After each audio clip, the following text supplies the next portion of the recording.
এ বাবা, আবার পিছু ডাকলে কেন? রাজবাড়ি থেকে ফেরার সময় আলু মোচার বেসন নিয়ে এসো। হ্যাঁ, আর 2-4টে ভালো বেগুন পেলে নিয়ে নিও তো, কটা বেগুনিও বানাবো। হ্যাঁ, উফ, সকাল সকাল বায়নার জাঁতাকলে পড়েছি রে বাবা। এই সাবধানে যেও। জয় ঠাকুর, জয় ঠাকুর। গোপাল দাদা আমাকে বাঁচাও, গোপাল দাদা আমাকে বাঁচাও, আরে, আরে। বাঁচাও গোপাল দাদা, ভোলা যে, আমাকে বাঁচাও। আচ্ছা আগে ভিতরে এসো দেখি।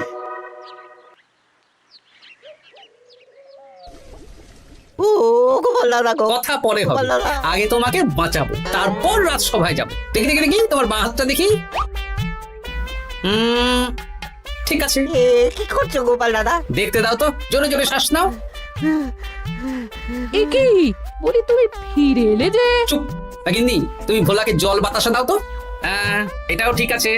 এ সব কি করছো গোপাল দাদা? না, তুমি তো বলছিলে তোমাকে বাঁচাতে, এবার তুমি যদি না মরো তাহলে কি করে বাঁচাবো বলো তো? আরে গোপাল দাদা এই রসিকতা করো না তো।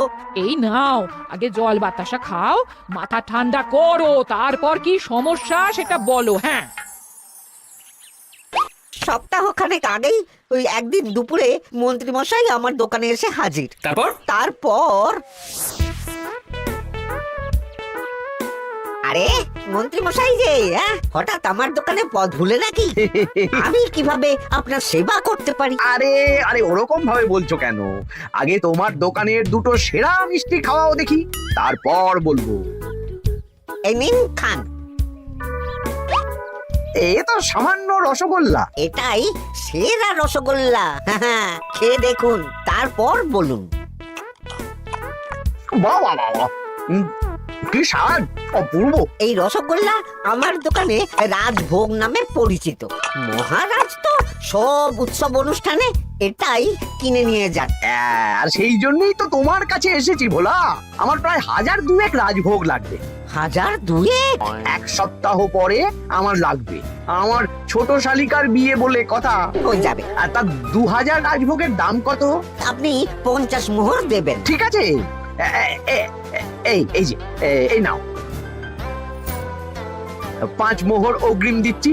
এটা রাখো, ঠিক এক সপ্তাহ পর সকাল সকাল নিয়ে যাব আর বাকি মোহর দিয়ে যাব। বেশ বেশ, আমি বানিয়ে রাখবো। তারপর এক সপ্তাহ পরে কি হলো? এক সপ্তাহ পর মন্ত্রী মশাই বটা আর ঘটা এলো। এই নিন মন্ত্রী মশাই, এক একটা হাঁড়িতে 100টা করে রাজভোগ রেখেছি। 20টা হাঁড়িতে ভরা আছে। বটা ঘটা, তোরা ঝটপট হাঁড়িগুলো গাড়িতে তোল। আচ্ছা মন্ত্রী মশাই। তোদের খিদে পেয়েছে নাকি? না, বাড়ির থেকে ভাত খেয়েই বেরিয়েছি, এত দূরে যেতে হবে তো। বেশ বেশ বেশ। ভোলা, তুমি তাহলে আমাকে 4টে কচুরি দাও। খুব খিদে পেয়েছে গো। গিন্নি তো গতকালই সকালে চলে গেছে আই বুড়ো ভাত খেতে। তা তো হবেই, ছোট বোন বলে কথা। এই নিন আপনার কচুরি। দাও।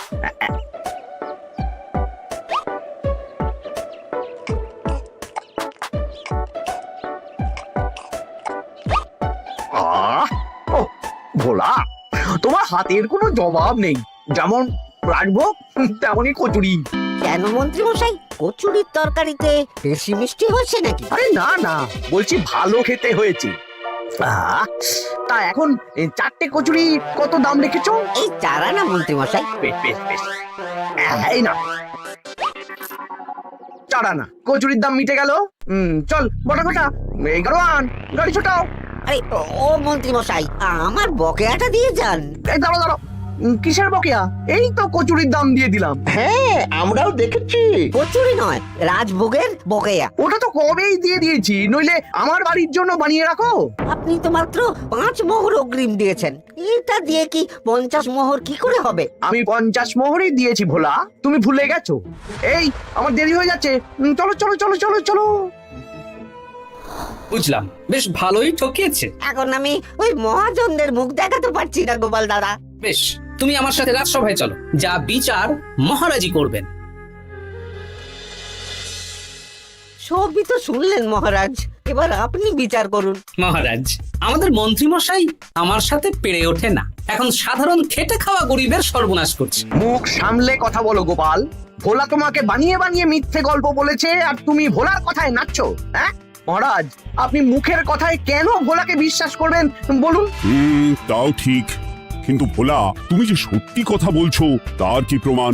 আমি তো ওই অগ্রিমের রসিদ দিইনি মহারাজ, এটাই আমার ভুল। কিন্তু মহারাজ, আমার কাছে চাক্ষুষ প্রমাণ আছে যে আমি ভোলাকে পুরো প্রাপ্য অর্থ দিয়েছি। কাজটা ঠিক করলেন না মন্ত্রী মশাই? বাজে কথা বলো না গোপাল। ওপরওয়ালা থাকলে এর বিচার হবেই মন্ত্রী মশাই। হ্যাঁ, বেশি কথা বলো না। হ্যাঁ,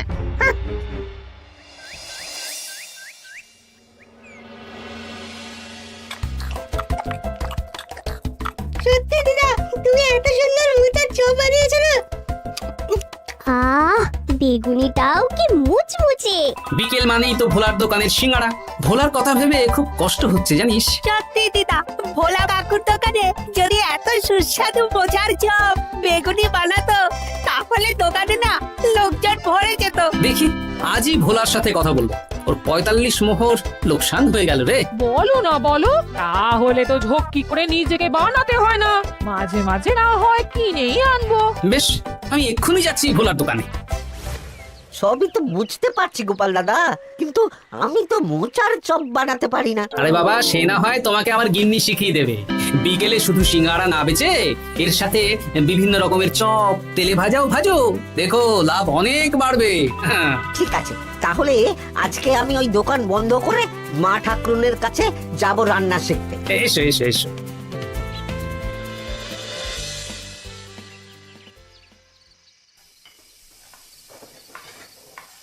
মোচার তরকারিটা তো হয়ে গেল মা ঠাকুরুন, এবার কি করতে হবে? এবার এই তরকারিটা একটা থালায় নামিয়ে ঠান্ডা করে গোল গোল করে দলা পাকাতে হবে। হ্যাঁ, তারপর সেটাকে বেসনের গোলায় চুবিয়ে গরম তেলে ভাজলেই হয়ে যাবে মুচমুচে মোচার চপ। সত্যি আপনি কত রকম রান্না জানেন। আমার গিন্নির হাতের রান্না খেয়েই তো আমার এই এত সুন্দর চেহারাটা হয়েছে ভোলা।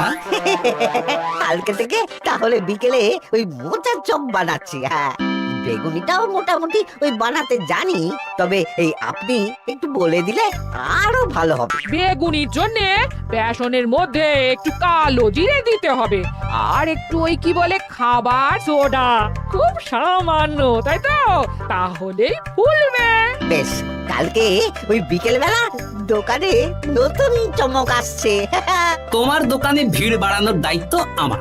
তোমার যা ক্ষতি হয়েছে সব পুষিয়ে যাবে। ধন্যবাদ। হুম, আগে থেকে ধন্যবাদ দিও না, একটা মোক্ষম দাও দেব, তারপর ধন্যবাদ দেবে। আরে তুমি যে আমার গিন্নির কাছে এসব শিখছো, এই কথা 5 কান করো না। না না না না, একদমই নয়।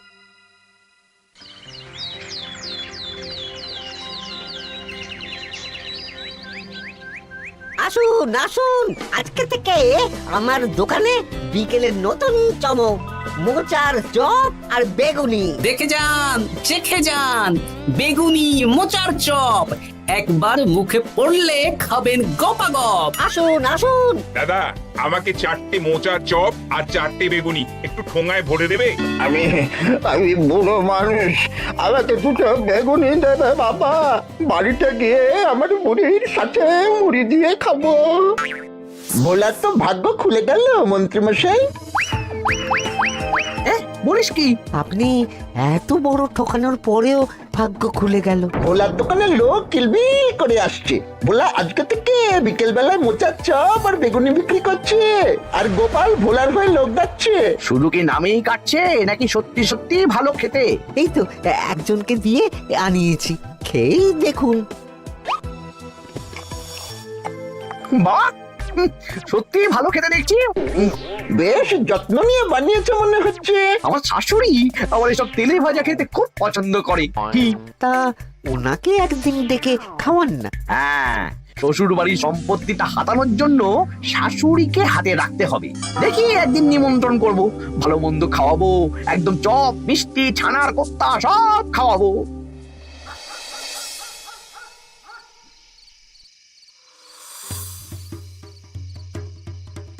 কি হঠাৎ এই সময় সদল বলে? দাদু, তোমার নামে আলোচনা হচ্ছিল রাস্তাঘাটে। আমার নামে আবার কি আলোচনা হচ্ছিল? ওই যে মন্ত্রী মশাই ভোলা কাকাকে ঠকিয়েছে, তারপর তুমি ভোলা ময়রার হয়ে লোকজনকে ডেকে ডেকে মোচার চপ বেগুনি এসব বিক্রি করছো, এই নিয়ে মন্ত্রী মশাইয়ের সাথে বটা কাকা আর ঘটা কাকা আলোচনা করছিল। আরো বলল যে মন্ত্রী মশাইয়ের শাশুড়ি মাকে একদিন নিমন্ত্রণ করে ভোলা কাকার দোকানের চপ খাওয়াবে।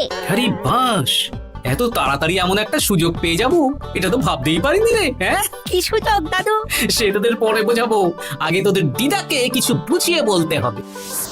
শোনো গিন্নি, তোমাকে কাল পুকুর ঘাটে একটা কাজ করতে হবে। কি কাজ? পুকুর ঘাটে মন্ত্রীমশাইয়ের গিন্নি এখন আসেন কিনা বলো তো? রোজই আসেন। খুব ভালো, খুব ভালো। দুদিন আগেই তো গুলটের মায়ের সাথে তুমুল অশান্তি করেছেন। হ্যাঁ, তুমি আগামীকাল ওনাকে ডেকে কিছু কথা বলবে। কি কথা? শোনো, বুদ্ধিটা ভালোই দিয়েছো। হ্যাঁ, ইয়ে বলছি গিন্নি, তোমার মা তো অনেক দিন হলো আমাদের বাড়িতে আসেন না। তা তো ঠিক, আসলে বয়স হয়েছে তো, এত দূর একা একা আসতে ভয় পায়। এ বাবা, এমন পরিকর্মা জামাই থাকতে একা আসবে কেন? তুমি বলো কবে নিয়ে আসতে হবে, আমি গরুর গাড়ি পাঠিয়ে দেবো। তাহলে কালকেই নিয়ে এসো, অনেকদিন মাকে দেখিনি। বেশ বেশ, আমি বটা ঘটাকে পাঠিয়ে দেবো। শুধু একবার আমার নামে সম্পত্তিটা লিখে দিক, তারপর আমাকে আর দেখে কে।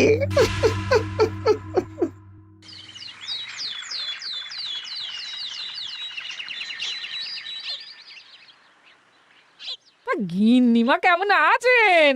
আজকাল তো আর আমাদের সাথে কথাই বলেন না। কি কথা বলবো ভাই, তোমাদের সাথে তো বললেই ঝগড়া হয়। দেখলে না, কদিন আগে গুলটের মায়ের সাথে ঝগড়া হলো। যা বলেছেন, দোষটা গুলটের মায়েরই ছিল, সামান্য ব্যাপার নিয়ে ঝামেলা করলো। তা তোমার কি খবর গো, সবকিছু ভালো তো? হ্যাঁ হ্যাঁ হ্যাঁ, এখন আরো ভালো হয়ে গেছে। হ্যাঁ, কর্তা একটু বেশি রোজগার করছে, এই আর কি। মানে তোমার কর্তার একার বেতন বেড়েছে নাকি? না না না না, বেতন একই আছে, কিন্তু এখন তো বিকেল বেলা ভোলা ময়রার দোকানে বসে মোচার চপ আর বেগুনি বিক্রি করতে সাহায্য করছে, তাই ভোলা ময়রা ওকে একটু ভালোই পয়সা দিচ্ছে। ও, তা কেমন বানাচ্ছে মোচার চপ বেগুনি? পুরো অমৃত। কালকে ব্যবসা শুরু করেছে, আজকেই কৃষ্ণনগরের সবার মুখে মুখে ছড়িয়ে গেছে। তাই বুঝি? আমার মায়েরও না তেলে ভাজা খেতে খুব পছন্দ। তাহলে আর দেরি কেন, আজকেই খাওয়ান, স্বাদ যেন মুখে লেগে থাকবে। ঘি গরম মশলা দিয়ে বানানো। বেশ বেশ। কি গো গিন্নি, কথা হয়েছে? হ্যাঁ হ্যাঁ হ্যাঁ, মন্ত্রী গিন্নির কানে যা কুসমন্তর দেয়ার দিয়ে দিয়েছি। সবচেয়ে মজার ব্যাপার কি জানো? কি? মন্ত্রী মশাইয়ের শাশুড়ি মা আজকেই আসছেন। হ্যাঁ, ব্যাস, তাহলে আজকেই তো মজা জমবে। তুমি তাহলে চটপট খাবারটা খেয়ে নাও। হ্যাঁ, তারপর আমাকে আবার ভোলার দোকানে যেতে হবে। হ্যাঁ, মন্ত্রী মশাইয়ের উচিত শিক্ষা হওয়া দরকার। একটা সাধারণ খেটে খাওয়া মানুষের এত বড় সর্বনাশ করলো। কি বলা, কি করছো? এই তো বিকেলের ব্যবস্থাই করছি, মোচার চপের সব কাজ শেষ, এখন ওই বেগুন কাটছি। শোনো, তোমার সাথে একটা গোপন কথা আছে। কি কথা গো গোপাল দাদা? আজ বিকেলে মন্ত্রী মশাই বা ওনার সাঙ্গপাঙ্গ কেউ একটা আসবে, চপ মিষ্টি যা নেবে তার মধ্যে হলে একটা ওই আলাদা ছোট ঝুড়ি রাখছি। এবার জমবে মজা। আসুন দাদা আসুন, সেরার সেরা মোচার চপ, দুর্দান্ত স্বাদ। ভোলার দোকানের চপের কাছে বাকি সবাই বাদ। দাদা, আমাকে 6টা মোচা চপ দেবেন দেখি, দক্ষিণ গ্রাম থেকে আসছি। বাবা বাবা বাবা বাবা, এক দুদিনেই আমার দোকানের নাম দিকে দিকে পৌঁছে গেছে। তার বলতে আসুন দাদা, আসুন দিদি, আসুন সবাই মিলে চপ বেগুনি মিষ্টি খান, চিবিয়ে কামড়ে গিলে। ওই তো মন্ত্রী মশাই নিজেই আসছেন। কিরে ভোলা, দোকানে নতুন কর্মচারী রেখেছিস নাকি? বাজে কথা বলবেন না মন্ত্রী মশাই, কোনো কাজই ছোট নয়। যাকে যাক, বেশি কথা না বাড়িয়ে আমাকে 6টা মোচার চপ, 6টা বেগুনি আর 12টা রসগোল্লা দে তো। আরে বা বিনামূল্যে দিতে পারবো না। আরে না না, পয়সা এনেছি। মোট কত হয়েছে বল? 1 মোহর 7 আনা। এই নে, ধর ধর। আপনি বসুন, একদম গরম ভেজে দিচ্ছি। বেশ বেশ, তাই দে। আমি ওই দোকানের ভেতর থেকে রসগোল্লাগুলো আনছি। এই নিন মন্ত্রী মশাই রসগোল্লা। এই তো চপ বেগুনিও ওই লাল হয়ে গেছে, একদম গরম গরম ঠোঙায় ভরে দিচ্ছি। বাড়ি গিয়ে জমিয়ে খাওয়া দাওয়া হবে। সবাই আসুন, দেখুন এই দোকানে রাজ্যের মন্ত্রীও কিনছেন। আসুন আসুন।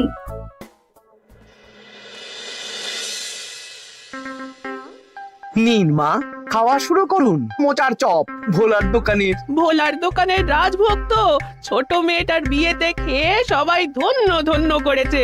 দেখি এবার মোচার চপটা কেমন হয়েছে। হ্যাঁ, আগে খেয়ে নিন কেমন, তারপর আপনার জমি জায়গা এসব নিয়ে আলোচনা করব। দেখি সবাই এত বলাবলি করছে, খেয়ে দেখি।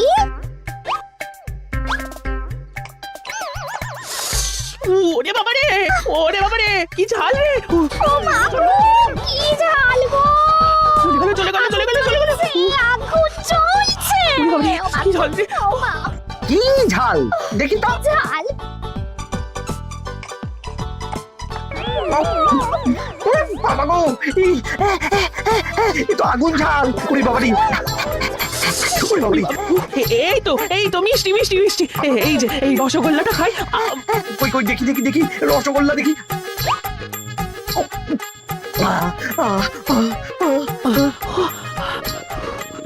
কি রে, এই পেটটা গুড়গুড় করছে কেন রে?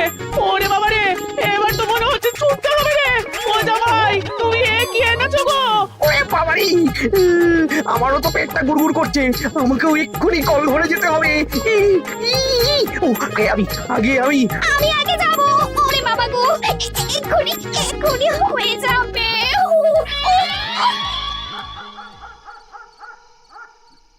আর পাচ্ছি না, আর পাচ্ছি না, 6 বার হয়ে গেল। আমার 5 বার। আমি তোমাকে মেরেই ফেলবো। এই বুড়ো বয়সে এত ছোটালে। আমি কি জানি, সব ওই ভোলার দোষ। কালকে রাজসভায় বলবো। ওরে বাবারি, আবার যেতে হবে, আবার যেতে হবে।